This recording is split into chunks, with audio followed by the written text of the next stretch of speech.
Estamos escuchando el disco titulado Low, disco del año 1977, publicado por el señorón David Bowie. En aquel momento establecido en la ciudad de Berlín, en la época de la Guerra Fría, en un lugar al que David Bowie denominaba la orilla del mundo occidental,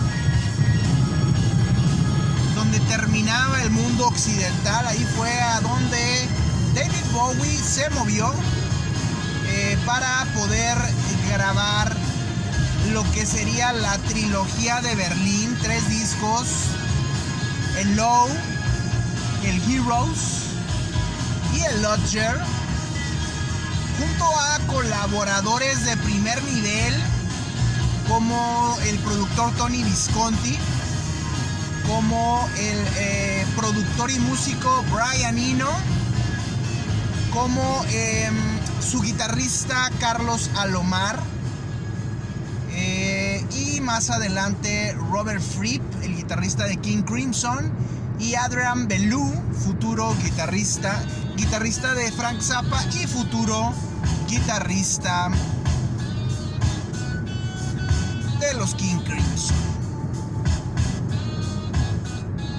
Sigue causando revuelo en las redes sociales la llamada batalla cultural, de la que tanto les gusta hablar a los ultraconservadores, y hablan de este miedo, de este temor por perder una batalla cultural y porque se termine la civilización, según ellos.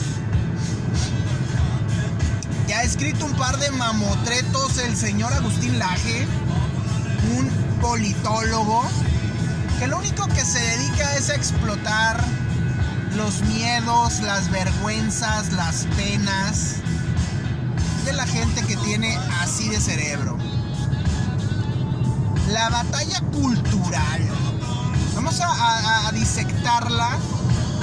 Vamos a primero hablar más o menos de cómo se origina el tema, aunque debe de tener muchas aristas, muchas variables, pero obviamente hubo una conquista en algún momento por parte de la derecha en el tema económico. Quedó establecido el capitalismo como la mejor forma de llevar a cabo la economía del mundo, y cayó el comunismo. Pero si analizamos desde los 70s, culturalmente la izquierda ganó, es decir, la sociedad se volvió más liberal, fue rompiendo muchos tabúes que venían desde los 50s, y pues básicamente podemos decir que aunque la derecha ganó en el tema económico, entre comillas, porque el capitalismo ya saben que llega hasta cierto punto, se destruye y se renueva. Bueno, pues resulta que la izquierda ganó culturalmente, es decir, las minorías han ido avanzando, la mujer ha ido ganando lugares, hay cada vez más igualdad, pudiéramos decir, dentro de las sociedades. Hay más tolerancia al tema de las drogas, más tolerancia al tema de la diversidad sexual. Entonces podemos confirmar que la izquierda ganó esa batalla cultural desde los finales de los 60s, inicios de los 70s. Ahora bien, ¿qué es lo que está sucediendo con esta, digamos, nueva edición de la llamada batalla cultural? 2 temas importantes. Uno de ellos, la estadística que dice que en Estados Unidos la población blanca será una minoría por ahí del 2050. Eso obviamente despertó las alarmas de sectores muy conservadores, blancos, racistas, si quieren llamarle así, tradicionalistas, que dijeron no vamos a permitir esto, así que vamos a detonar lo que se pueda, lo que sea, para frenar pudiéramos decir, para esta reducción de la población blanca. Obviamente, como lo dijo en algún momento el expresidente Barack Obama, Estados Unidos es un experimento enorme, multicultural, multiétnico, es una democracia y a la vez es un experimento multicultural y multiétnico, y nadie podría decir si en realidad va a tener éxito, está en proceso. Y esto obviamente ha incomodado a los sectores más conservadores de la derecha, obviamente, de la población blanca. Algunos de ellos, como ya lo dije, racistas abiertamente, que dicen plan de urgencia, plan de emergencia para frenar esto. La llegada al poder de Donald Trump y ciertos sectores bastante racistas, intolerantes, violentos, dogmáticos de la derecha, obedece a esta estrategia desesperada por parte de estos sectores de conservar la jerarquía, de conservar el poder y no ceder ante este universo, ante este proyecto de nación multicultural y multiétnico. Eso es lo que no quieren estos personajes, y es por eso que se han vuelto cada vez más radicales, más violentos, más dogmáticos, más intolerantes. Por eso vemos en las redes sociales fuertes ataques a las poblaciones negras, a las poblaciones de diversidad sexual, a las poblaciones migrantes, etc. Este es un proceso por el cual no solo Estados Unidos está pasando, también pasa obviamente tropicalizado y bajo otros contextos en Brasil, donde vimos la llegada de Jair Bolsonaro, apoyado por estos sectores radicales de la ultraderecha, y lo vimos también en India, que es la democracia más grande del mundo, con la llegada de Narendra Modi, el presidente de India, que busca que la India no sea absorbida por sectores musulmanes. Cada quien dentro de su contexto, dentro de su burbuja, dentro de su foco de atención, está viendo este tema que la población nativa, por así decirlo, aunque los blancos no son los nativos en Estados Unidos, pero bueno, digamos que fue la población que fundó a Estados Unidos, la población blanca de Brasil y la población hindú de India está disminuyendo, y se están volviendo estos países cada vez más multiculturales y multiétnicos, y precisamente estos sectores ultranacionalistas y racistas, conservadores, es lo que tratan de frenar desesperadamente. Coincide esto con lo que sucede, por ejemplo, en Rusia. ¿Qué pasa con la llegada al poder de Vladimir Putin? Que curiosamente llega de una forma, este señor Boris Yeltsin, que le encantaba la copa, decide dejar el poder y lo deja en manos de su primer ministro, Vladimir Putin, alguien que muchos veían como un burócrata gris, y la verdad es que tenía su plan el señor el señor Vladimir Putin, y muchos dirán, no es cierto que era un burócrata ex KGB de bajo nivel. Muchos dicen, no es cierto. La realidad es que Putin tenía muchos contactos, era un oficial importante en la KGB, aunque estaba disfrazado. Después, cuando tuvo varios puestos en San Petersburgo, también tuvo mucho contacto con mafias, con gángsters, con la mafia rusa.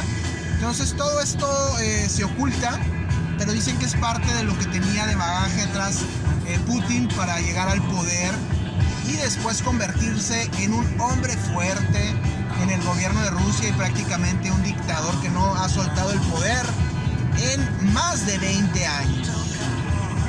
Ahora bien, ¿cómo empata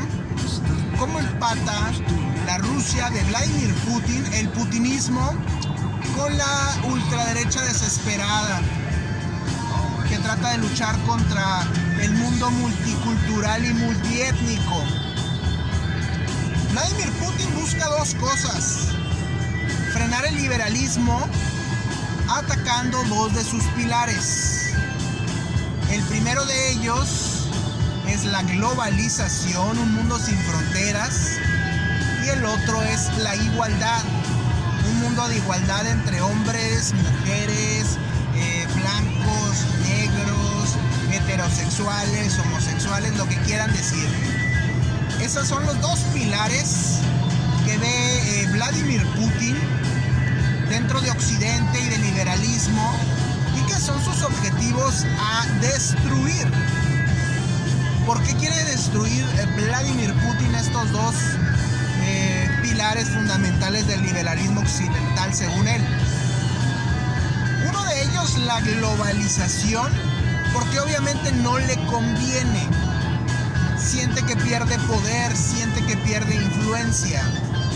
Siente que cuando tienes una Unión Europea fuerte, una Asia integrada fuerte, una Norteamérica integrada fuerte, eso le resta poder definitivamente a Rusia como jugador global. Hemos visto que Vladimir Putin empujó, manipuló, influyó para el surgimiento del Brexit, es decir, tratar de desmembrar la Unión Europea. Le quitó obviamente un miembro de peso al Reino Unido, y esto con el fin de debilitar a la Unión Europea. Ha estado poniéndose del lado de China para que China se mantenga del lado ruso y no se integre con el resto de Asia. Y por si fuera poco, manipuló, creó caos, apoyó al candidato menos estable, más volátil, en este caso Donald Trump, para que llegara a la presidencia de los Estados Unidos, y que a su vez esto causara crisis y caos. Obviamente ha buscado, cuando estaba Donald Trump, que el Tratado de Libre Comercio, otro de los tratados comerciales grandes, parte de la globalización, buscó que se rompiera. Y eso fue lo que pasó, que el TLC se convirtió en el TEMEC y perdió algo de fuerza y de impulso. Aunque ahora el nearshoring le ha estado dando fuerza a este TEMEC. Lo que buscaba Vladimir Putin era destruir la globalización. Entre menos bloques económicos hubiera, más fuerte sería Rusia y más poder tendrían las negociaciones mundiales. Entre más fuertes sean estos bloques comerciales, pierde fuerza Rusia en la negociación a nivel global. Entonces, este era uno de los objetivos, o es, o sigue siendo uno de los objetivos principales del señor Putin para destruir. El otro es el tema de la igualdad. De la igualdad estamos hablando de igualdad entre hombres y mujeres, que es algo que, aunque no lo diga abiertamente Putin, no lo quiere. ¿Por qué? Por el mismo tema. Es un tema de control, es un tema de poder, es un tema de influencia, es un tema de manipulación y de negociación. Cuando una mujer está sometida a un hombre, solamente tienes que controlar al hombre. Y al hombre es relativamente fácil controlarlo. Cuando la mujer está en igualdades de condiciones que el hombre, tienes que buscar controlar al hombre y después a la mujer. Eso le complica el trabajo a estos personajes dictatoriales y autoritarios. Por eso ven a la mujer como la primer minoría que debe estar sometida al hombre. Y después ven a otras minorías como los negros, como los migrantes, como la gente LGBT. Son otras minorías que no deben de tener igualdad, que no deben de tener poder en la agenda, en la visión futurista de Putin para el mundo. ¿Cómo haces para evitar que la mujer, que la gente de color, que la gente LGBT logre esta igualdad? Te haces parte, te integras a esa disque batalla cultural y dices, es que el feminismo es malo, quiere destruir al hombre y a la mujer, es que la gente de color es marxista con sus organizaciones como el Black Lives Matters. Y por último dices, el colectivo LGBT son abusadores de menores y quieren destruir a la humanidad. Así de fácil consigues minimizar, reducir los objetivos, los reduces a 2, pero en realidad son objetivos bastante grandes, bastante extensos. Y ahí es donde Vladimir Putin inteligentemente busca empujar o busca la manera de destruir estos dos pilares, integrando temas como el miedo de Estados Unidos, de Rusia, de la India, de que sus países se vuelvan multiculturales y multiétnicos. Y a la vez, obviamente se apoya de los nacionalistas para levantar muros, para romper bloques económicos, y todo esto al señor Putin le funciona, le sirve, le resulta de mil maravillas. Entonces, hay que entender el trasfondo de esta batalla cultural, que es un miedo a un mundo multicultural y multiétnico que en algún momento se tiene que dar. Ese es el progreso y es a donde va el mundo. Y lo otro es destruir los bloques económicos, destruir la globalización. Obviamente la pandemia, como dice nuestro nefasto presidente López, la pandemia les cayó hasta cierto punto como anillo al dedo, y la globalización ha dado pasos hacia atrás. No se puede parar el proceso, y eso mantiene unidos y entrelazados a Estados Unidos con China, y eso ha evitado que escale las diferencias entre ambas potencias mundiales. La globalización nos ha salvado realmente de una nueva guerra fría, de un conflicto entre dos países, pero de que hay esas diferencias, pues las hay. Hay que entender todo este contexto y cuáles son los puntos fundamentales, el miedo de los blancos de un mundo multicultural y multiétnico, y la intención de Rusia de destruir esos dos pilares, la igualdad y la globalización. Esos son los verdaderos intereses de estos personajes autoritarios, antidemócratas, nacionalistas, racistas, conservadores, que pretenden luchar por la derecha